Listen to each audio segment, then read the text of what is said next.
Hello and welcome to this special series on women achievers. I'm Mahalakshmi and I have with me someone who's now known for her quote-unquote indomitable spirit. No fancy MBA from IIM or Kellogg's or Harvard. She had her humble beginnings as a probationary officer at the age of 22 and rose right to the top to become the chairperson of the same bank. No prizes for guessing. It is Arundhati Bhattacharya, the retired chairperson of State Bank of India, India's largest bank, who now leads the India operations for Salesforce, a US headquartered company. Thank you so much, ma'am, for joining me on this discussion today.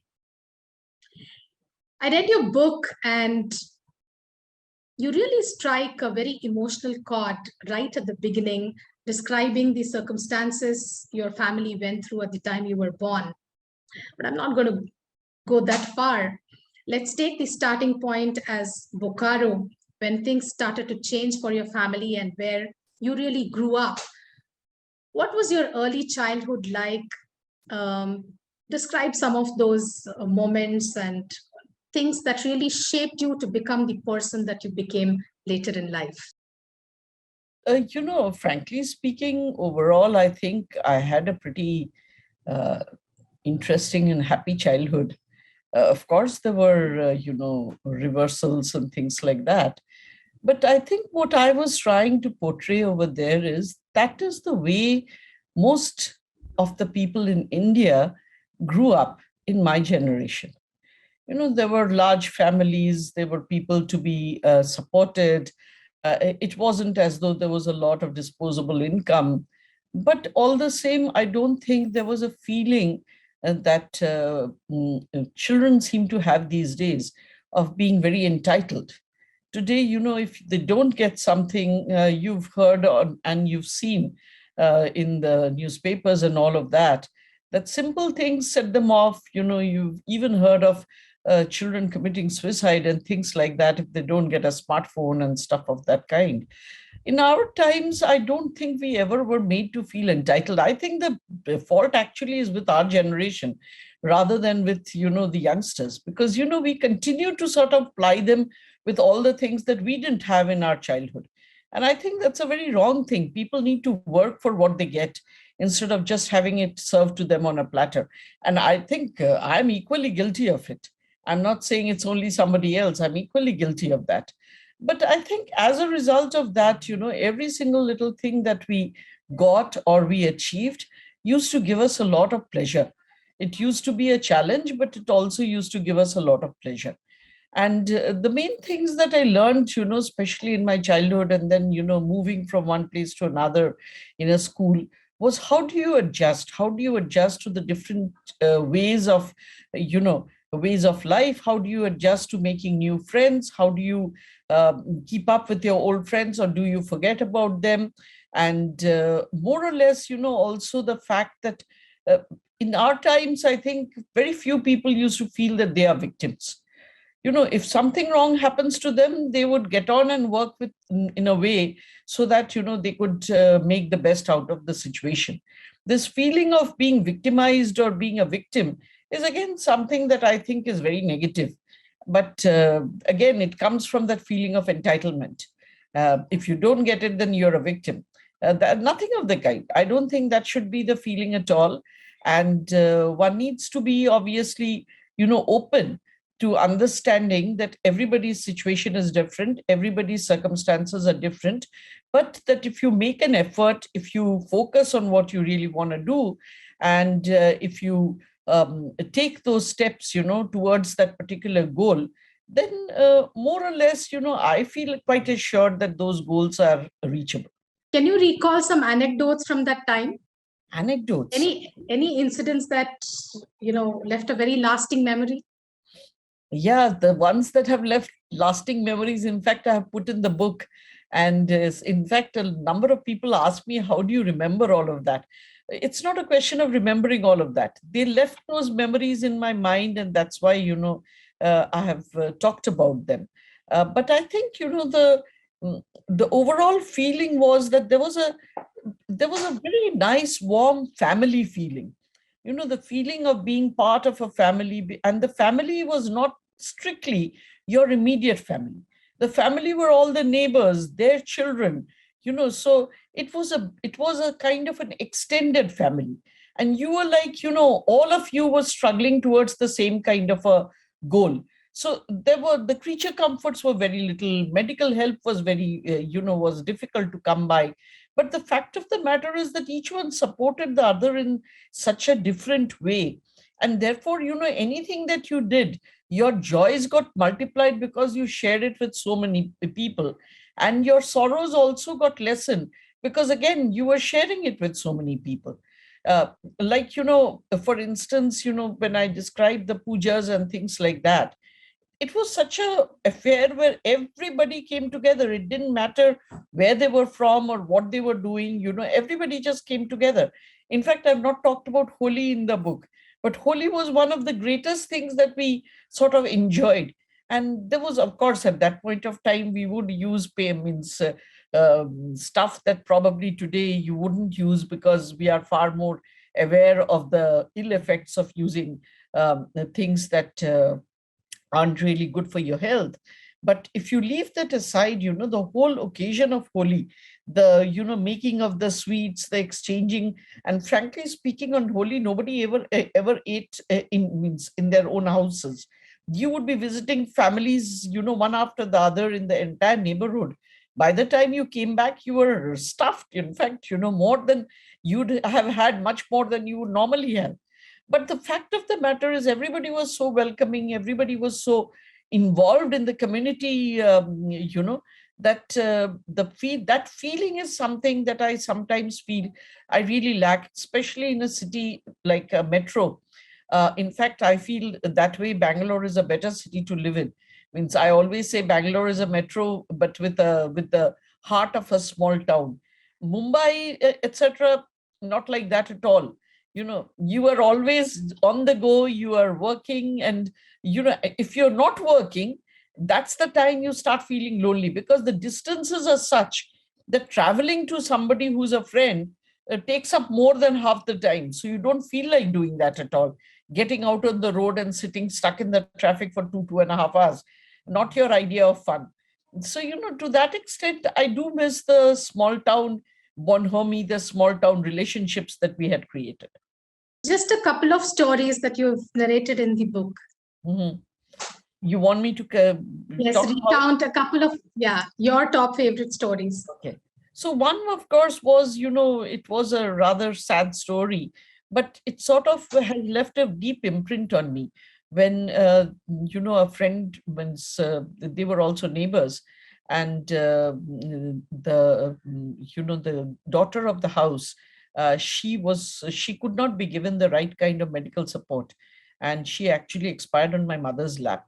And the entire neighborhood was distraught for a number of days. My mother was extremely distraught. But the reaction to that, she started studying homeopathy. She had just completed her intermediate before getting married. She was not a graduate. But the kind of, effort she put in, she would be studying till 2:30, 3:30 in the night, sleeping for just 2 hours, getting up in the morning and doing everything else that was required. That was something that, gave me something to sort of latch on to, that even in moments of grave despair, if you act towards, making things better, then it's a far better option than just accepting that things are going wrong with you. The other memories, that I have, of course, were the memories of, sleeping outside in summer. That's something that we used to really enjoy. We'd have all these cots, and in those days they were woven either with rope or with a tape. Okay. And early in the evening, we would put all our, bedclothes and everything out, because they would be like fire, from the heat inside, and they would cool up by the time we'd get to sleep. But it was an elaborate affair. You would have all these beds laid out, and then you make the beds on them, and there table fans. So extension cords and all kinds of things would be there, to ensure that the fans were working. And it used to be really, very, very, what should I say? uh, it used to be fun of a great order because everybody was sleeping outside. So you could call over and talk to your friend, shout over. And what I used to love used to lie there and, stare at the sky.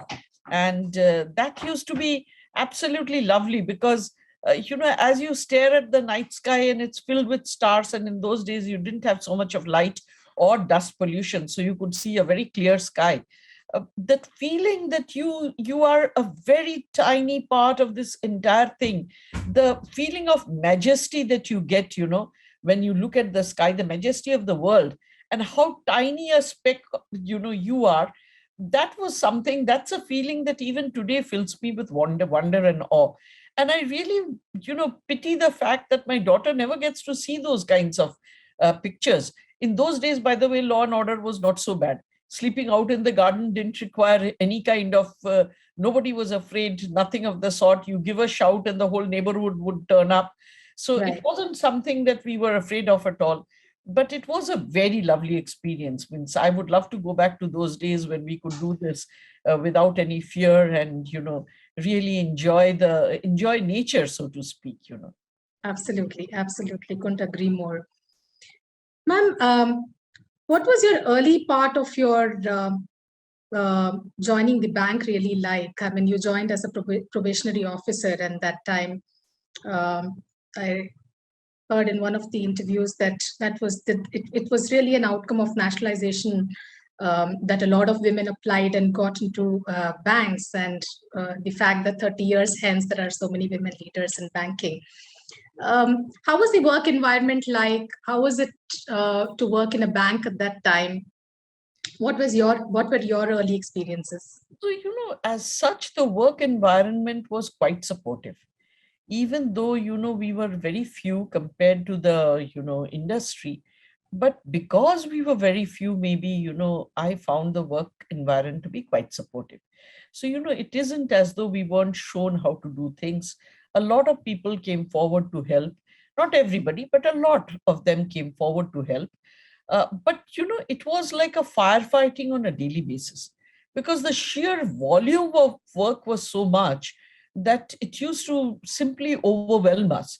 And it was a question of coming in at about 9:30 in the morning and then continuing straight through till 9 in the night or 10 in the night. And Right, I don't right, think we ever had anything less than a 10-hour working day. And in fact, even later on, when I was branch manager and all, and this I have narrated in the book, on the very difficult day when our prime minister got assassinated and there were riots all across the country, and the police came around in vans, asking us to shut the doors and to go home because things were getting, really, really difficult. So, we closed the branch at around 1 o'clock. And when I was coming out at 3 o'clock, there were still two or three of my colleagues left. And one of them came up and said, "Are you sure you want to go out?" So I was a little surprised. I said, "Why not?" So they said, "No, the crows may peck your eyes out." I just couldn't make out what he was talking to. So he started laughing. He said, "You are a night owl. You've never ever seen the sunlight. You always go home at night. You're going out in broad daylight. Are you sure?" The owls, if they come out in the morning, they're not able to see. And the crows come at them. So that's what he was meaning. And I started laughing and I said, "For once, probably I'll get a little bit of vitamin D. Let me get out." Okay, but the fact is that's the kind of work hours we had. I hear a lot of talk about work-life balance today, and I think it's in the right direction. But in those days, nobody really bothered about work-life balance. And the fact was, if you had to make a reputation for yourself, you really and truly had to apply yourself to that job. Now, does that mean that if there were priorities or at home or emergencies at home, you couldn't attend to them? No, not at all. But you did have to be innovative about it. And that's where I learned, how you make a team at home as well. Because every time there was a requirement, I couldn't get away. Sometimes I could, but many a times I couldn't. And for those times, I had to find some other way of dealing with the problem. And those are the early lessons that I learned, that you've got to be collaborative, you've got to ask for help, you've got to reach out, so to speak. And, being embarrassed about asking for help, it just isn't going to work. And many a times, I would half the time not have most of the stuff that is required for cooking and things like that. I'd forget the haldi, or I'd forget the salt, or something or the other. My husband used to keep, grumbling that you're sending me to the market every, 15 minutes. And why can't you put a list up, and so that, I can get everything together. That's the way it was. Now, if I didn't want to hear the grumble, the only other thing was go with a bowl to the next door and get what you need, which I used to do quite often. So the fact is, you learn all of these things. You learn to be a little, have a little thick skin about doing these stuff. And in a way, however, what it does is it does bring the community together. Because, just as you are borrowing stuff off them, obviously, you will also return something to them. So whatever I was cooking, I would ensure that I would give them a bowl of it, whatever it was, and hope that, it tastes good so that they would enjoy it as well. But the fact is that, it does bring people together. Means today, for instance, in Mumbai, half the time you will not even know the person on the same floor. Somebody has gone and somebody new has come into the same floor. You don't know about it. You're so, what should I say? Nowadays, nobody ever drops in without giving a call. It's not supposed to be good manners. Those days, people would drop in at all kinds of hours of the day and still expect to be fed. As again, I've written in the book, my mother always used to cook for one person extra, always.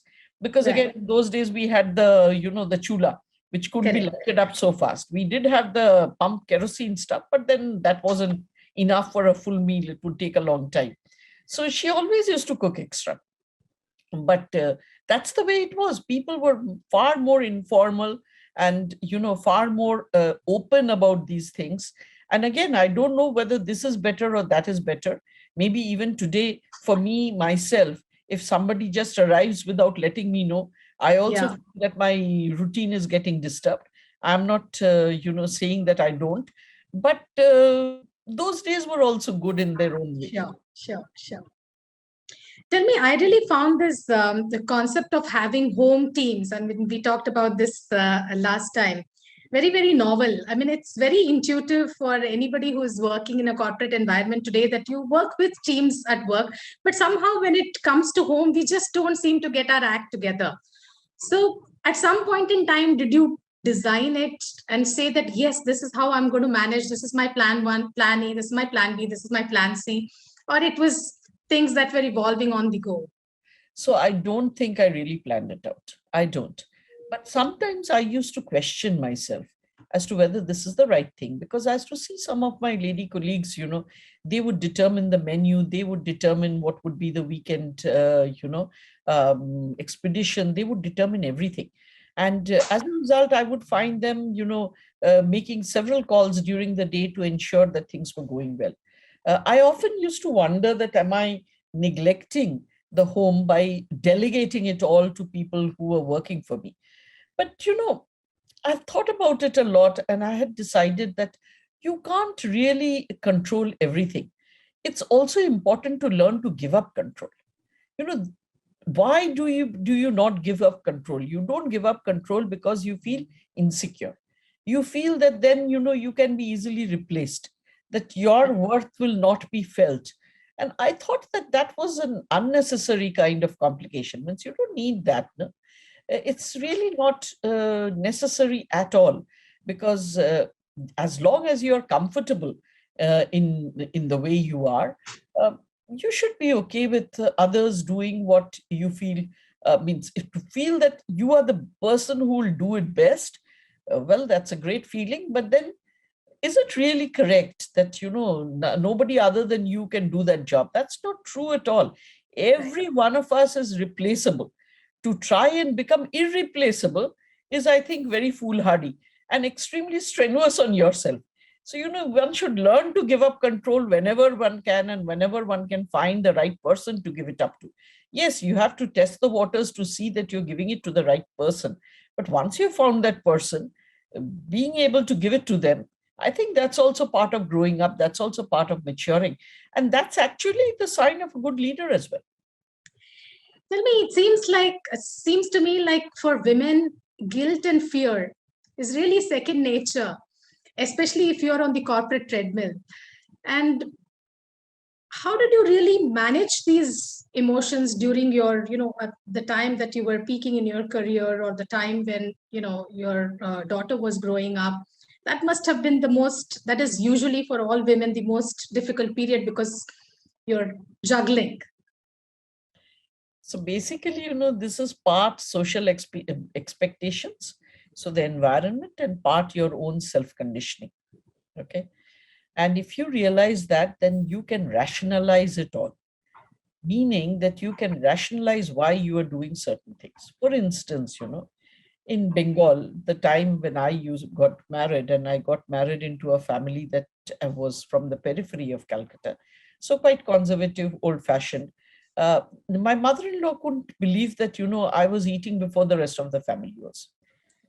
Now, the fact of the matter was, I was eating before the rest of the family was. First of all, I was ravenous, not having had time for lunch. That was one. The second was, I had calls to take, at the dinner time, because, at that point of time, I was actually in Treasury when she was staying with us. And Treasury means, I would be calling the foreign centers. I was looking after Forex Treasury. So I would be on a call to San Francisco. I would be on a call to New York. So this was practical, to have my dinner beforehand instead of, trying and eating while doing the call. So I sort of explained it to her, that why should, women be the last to eat? You think that people who are as old as my husband, and he's older than me, he can't look after himself. He can't understand, if everything is laid out on the table. And we used to have tables with those, what I call the lazy Susans. So you can just rotate it and serve yourself. What is the difficulty? Everything is out there in front of you. The table is laid, the food is there.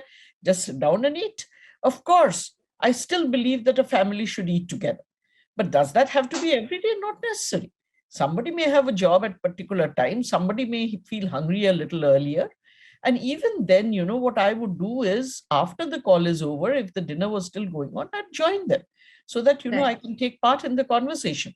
I think it's important for people to eat together. I do think that. But together, not that one should come after the other and one person should stand around, serving the rest. Not required. I used to tell her, there is this rotating thing in the middle. You serve yourself. Why do you need somebody to stand apart and serve you? So you've got to, take these unrealistic, or these, what should I say, these expectations which are really not required, head on. And you've got to rationalize it out with people. And you'll find after the first initial resistance, things fall in line. The other thing is, as I said, it's your own self. You feel very guilty. But tell me, I used to just rationalize it this way, that if I just stayed at home, okay, and looked after my daughter, what extra would I be able to give her? She would be in school for a large period of time. When she came back, she may be having an hour or two more of my, company. But I have seen, some very, very gifted people, or rather my friends, some of my friends who chose to be, in a homemaker. I have seen them getting very frustrated subsequent to their children leaving home. That happens at some point of time. It happens, and then they start questioning themselves: that have I wasted my life? Have I wasted my time? Could I have done something more? I wanted to be very clear that I don't question myself on anything that I'm doing. And as for the guilt feeling that I'm not there around all the time, I had my mother, as I have written in the book, she used to go out in the evenings to practice homeopathy. Okay. So between the time, hours of 6 to 10, she was not available. That's the time when we were at home. Okay. And I had another cousin who was very, very insistent that her mother stay at home. Now, we have all grown up. My siblings, myself, and they also have grown up. I don't see much difference in what we have done and what they have done. So, I've seen that in my own life, that difference is really not there in the way you grew up. It all depends upon how you take it. I was actually very proud of the fact that my mother was known so well Right. for what she was doing. And she was serving a lot of people. The poor came to her and took medicine free of charge. So she was serving a lot of people. She had a sense of fulfillment. She had a sense of identity. And as I told you later on, when we went into Bokaro, more people knew her than they knew my father, because my father, after all, was working in the plant and, he had his particular department. My mother, on the other hand, anybody and everybody who heard of her and heard what she had been able to achieve, so many people would come from so many walks of life. So that used to really enthuse me, that you can do things and still be quite okay with it. Probably her not having felt any guilt about the way she brought us up, and my not having really suffered from it in any great extent, I think that gives me confidence that this is fine. We can definitely make it work. Right. Tell me your experience with your daughter, because she had learning difficulties, and you were torn, especially when you got the foreign posting, on how to deal with that. How was that whole, how did all of that pan out? Was that the most stressful part of your life, to make these decisions and deal with it? Yeah, probably that was a very, very stressful time, really and truly stressful. uh, because it was a decision that I made with a lot of deliberation.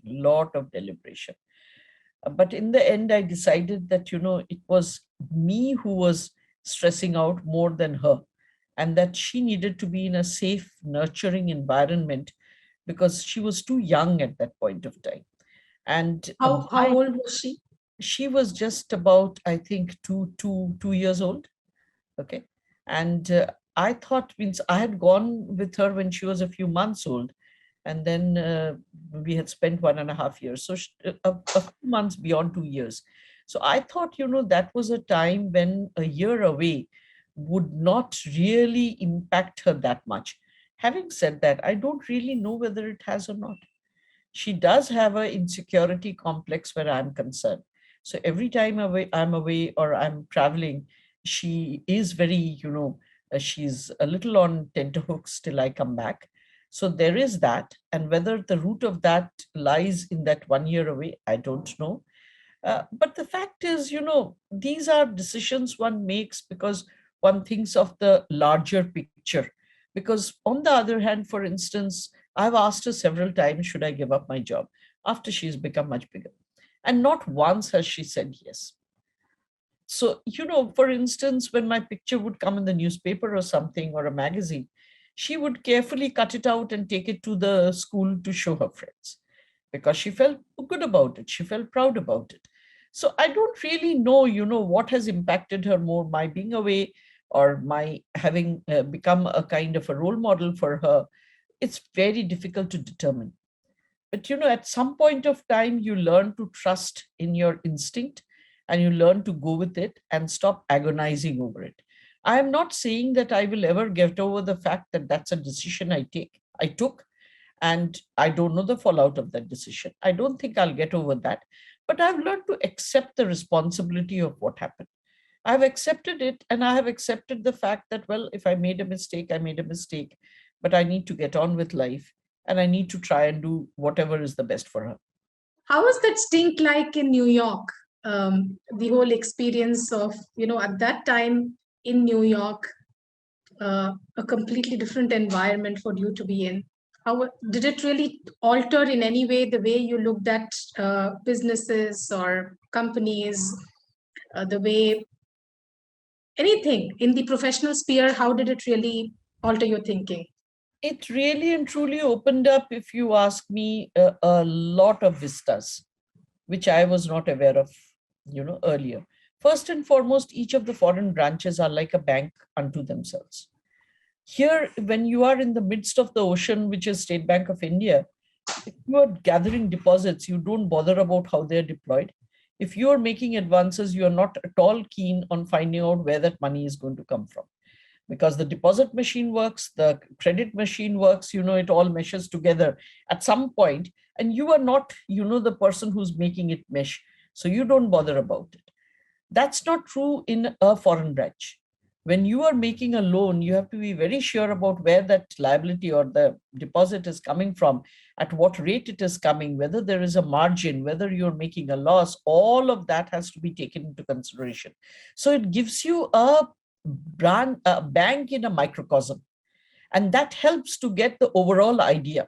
So you are really looking at returns that give you that overall idea. Okay, that's the first thing.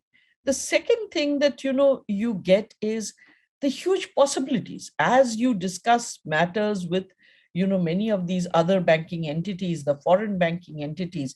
You see the huge kind of possibilities that there are in the finance sector, which, frankly speaking, the Indian financial sector at that time was far less mature. And we really didn't have, the kind of investment banking that we see today. We didn't have that kind of exposure. So the exposure was great.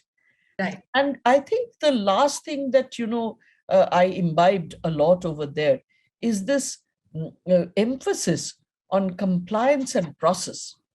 Because, we used to do a lot of things intuitively Right. rather than, put a process around it Process, to right. ensure that everything gets done on time.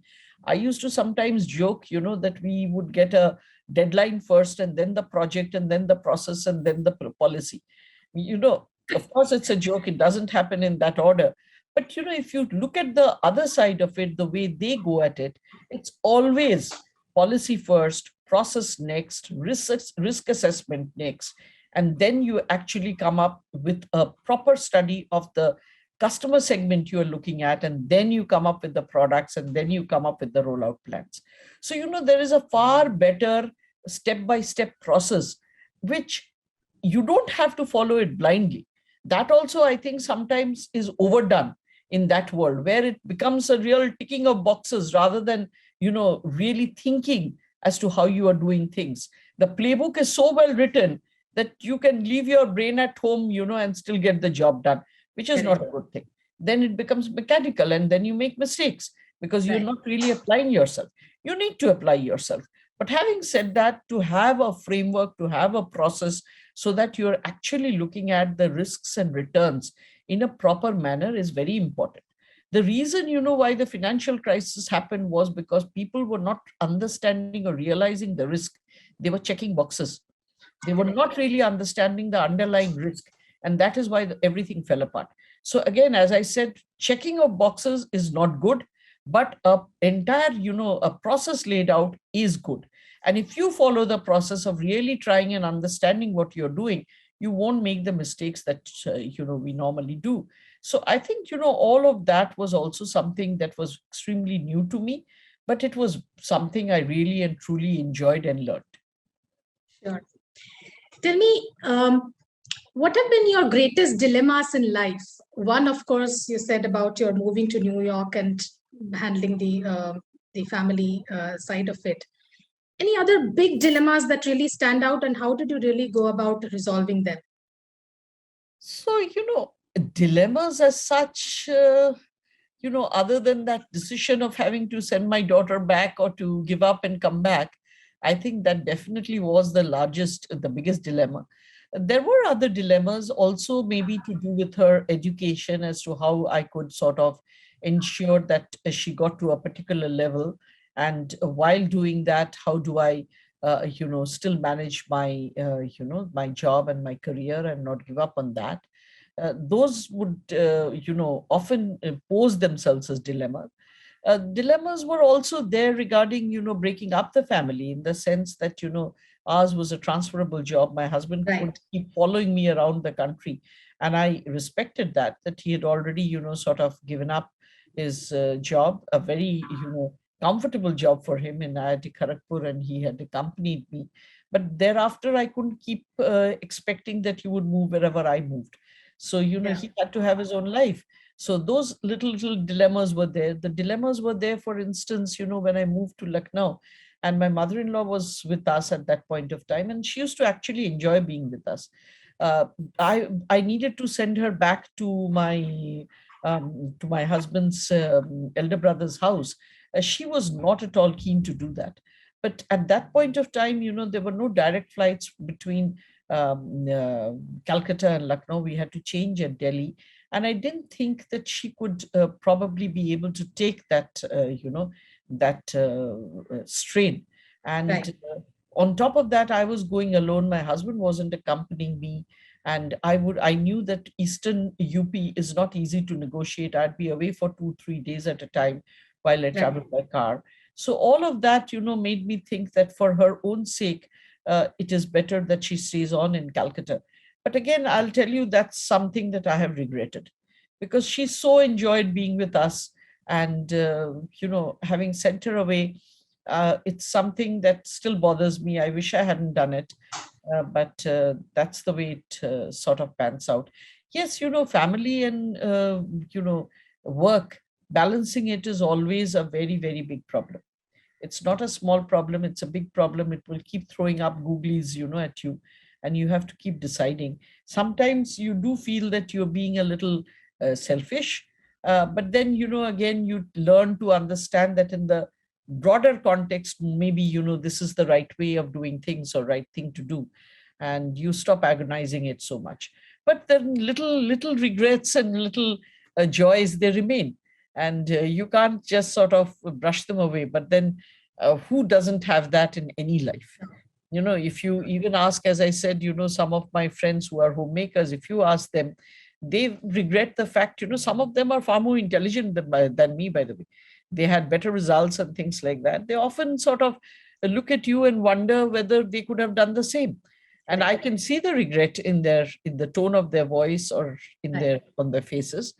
And well, I don't have that regret, but I may have some other regrets. So I Sure. think those are all there, that's part of life. You accept it. I can't find a single person who will say that I have no regrets in life. Absolutely. It's Absolutely. not feasible. It's lonely at the top, they say.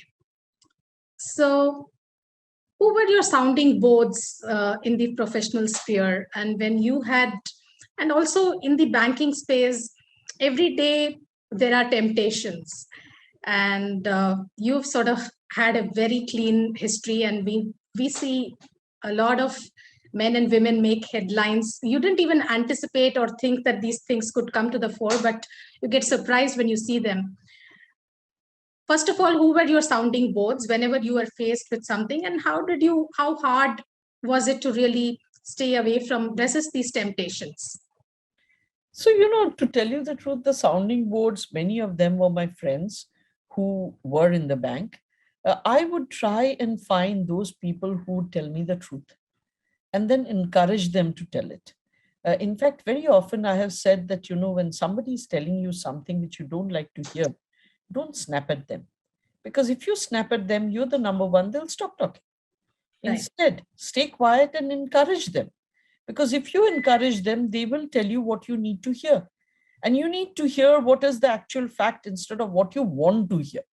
Very often we mistake, what we are hearing as something that is truth because we want to hear it that way. Who doesn't like to be patted on the back and told that they are doing a great job? Everybody likes it. That's human nature. But you Yeah. have to very deliberately seek the counsel of people who will tell you the truth. The second thing that you also need is, a few people who you admired, who have, sort of retired, still have their ears to the ground, and who can again tell you whether, you are being perceived as doing the right thing or not the right thing. So those things will happen. Those things will happen, and, you can definitely, you should be looking at that. Uh, Regarding temptations, frankly speaking, I don't think it is so difficult to avoid these things. These things get formed very early on in life. As I told you, we were a middle class family with limited resources. I never had the requirement of, having a lot, that was never part of my uh, plan at all. And for instance, when I was recruiting for some of these new businesses, I recruited a person in those days, a pretty humongous salary, maybe 20 times more than what I used to earn. And in fact, that person came back and told me that I'll ask you a personal question if you'll agree. So I said, yeah, fine, go ahead. And she asked that, doesn't it pinch you a little that you're hiring me at this salary when you yourself, at least from the published reports, get about 1/20th of this? And, it sort of really, for a minute, I was a little puzzled, about the question she was asking. And I sat back and thought about it a little before I replied to her. And then I told her that, look, if that was the case, I could leave and do something else. Nobody has chained me to this chair or to this desk. It's my choice that I'm here. And probably my satisfaction stems from something entirely different. Frankly speaking, I'm telling you, from the time I was AGM in the bank, I never looked at the net figure that I was getting, because that would only go up by centimeters, not even by inches. And it didn't make a difference. Just didn't make a difference. You get used to, your lifestyle is used to, that kind of income. You're not on the roads. You're getting a comfortable, amount as per your lifestyle, and you're okay with it. Those kinds of huge aspirations on the, or at least on the monetary front, I never had. And again, whether it is the way that I was brought up, or whether it is something, that I inculcated, it's very difficult to say. I think it was probably the way that I had come up, or been brought up. But really speaking, it never made a difference to me. For me, doing the right thing was very important. I tried to do it to the best of my ability. And well, if it fell short, that is a different matter. But I don't think, that kind of a stuff ever made in the slightest difference to me. Sure. Maybe temptations is not the right word also. I think one of the grouses, or one of the things that people say, is that when you are in a public institution, there is a lot of interference from vested interests, government, and so on. And it's tough as an employee to sort of stand up and negotiate that whole thing without facing the wrath of, people who may be trying to drive decisions. I'm sure there is a certain art of negotiating things in a way that you get the outcome that you want. How did you perfect it? So basically, whenever I would do something, I would go with solutions, not problems. Okay. Going to anybody with problems only makes things worse. And frankly speaking, all this thing about regular interference, I really never faced it. Maybe during the time that I came in, all of this had stopped to a very great extent, because the banking sector in any case was facing a lot of problems. Right. But I never had the kind of, frankly speaking, if you ask me, all the kind of talk that was there, that, you had to go to this one, this and that. It's really not true to the extent that it's being made out. Really and truly, it is not true. At least it wasn't true for me. I didn't go to anybody in order to get appointed. Nobody at all. So, the fact that I got appointed purely, through the interview process should speak for something. The kind of interference we always think about or talk about, how much of it is really true? People can use that as an excuse for maybe mistakes they have made themselves. I'll not say that, somebody or the other who may, yield some amount of influence doesn't come to you at some point of time. But there are 100 ways of getting past it. 100 ways of getting past it. Because at the end of the day, you are quite clear that you will do what is rational and reasonable. You are not going to do something that is irrational. If what is being asked of you is irrational, you put down the rational on a piece of paper and send it across. That these are the reasons, this is the policy, this is what is required. You put in whatever is required, and then definitely we can consider. We are here in order to, serve. But if you don't make the atmosphere conducive to serve, can't be done. You have to be consistent about what you are doing, and you have to be rational about it. If you are inconsistent in the way you come across, if you bring in more problems than solutions, if you don't rationally act, then people find those loopholes and try to take advantage of it. Sure. If you're not doing any of that, then I don't think, they know that there is nothing to be had over here. Sure, sure, sure. And again, please don't make such a big thing about all this interference. I don't think there is so much, at least not in this day and age. I Sure. don't know earlier what had happened, but in this day and age, I don't think that's the main thing. Sure. Tell me, what is it that drives you now? Is there a larger purpose that really motivates you, and are you driving towards something? Is there a cause that you truly identify with, where you'd want to sort of contribute? So there are causes that are very close to my heart.